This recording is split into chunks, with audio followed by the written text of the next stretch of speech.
Hello मित्रांनो, शुभ सकाळ. तर बऱ्याच दिवसाच्या आजारपणानंतर आज तब्येत थोडी बरी झालेली आहे आणि बरं वाटतंय, तर म्हटलं चला व्लॉगची पण सुरुवात करूया.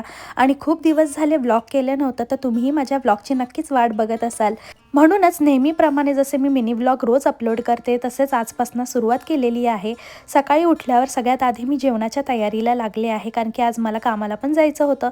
सो म्हटलं की चला इथे आहे ना, कांदा, टोमॅटो, कोथिंबीर, आलं, लसूण आणि त्याचबरोबर थोडेसे शेंगदाणे भाजून घेतलेले आहेत.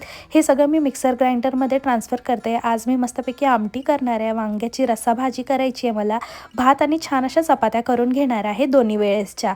तर सगळे इन्ग्रेडियंट्स आहे ना, मी मिक्सर ग्राइंडरमध्ये इथे ट्रान्सफर केले आहेत. त्याचसोबत हळद, तिखट, धने पावडर, गरम मसाला हे सगळे इन्ग्रेडियंट्स पण मी मिक्सर ग्राइंडरमध्ये एकत्रच घातलेले आहेत.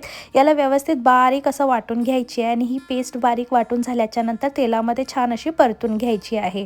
तर इथे जसं की तुम्ही बघू शकता, मसाला आपला छान तेलामध्ये परतून झालेला आहे. त्यानंतर वांगी आहेत ना, त्याला मी छान असं कट करून घेतलं आहे मध्ये आणि व्यवस्थित त्याला रस्स्यामध्ये घालून छान शिजवून घ्यायचं आहे. इथे आमटी पण माझी रेडी झालेली आहे आणि तुम्ही बघू शकता की आपलं रस्सा वांगी भरपूर छान दिसत आहेत, मस्त चविष्ट झाली होती. आणि इथे ना मस्तपैकी आज आरवच्या लंच बॉक्ससाठी मी दुसरं काही नाही बनवलं, आमटी आणि भातच दिलेला आहे. दुसरीकडे ब्रेकफास्टसाठी डोरा केक आणि स्ट्रॉबेरी दिलेल्या आहेत. इथे आरवची पण तयारी झाली आहे, तो पण रेडी झाला आहे डे केअरला जायला आणि खूप एक्सायटेड आहे.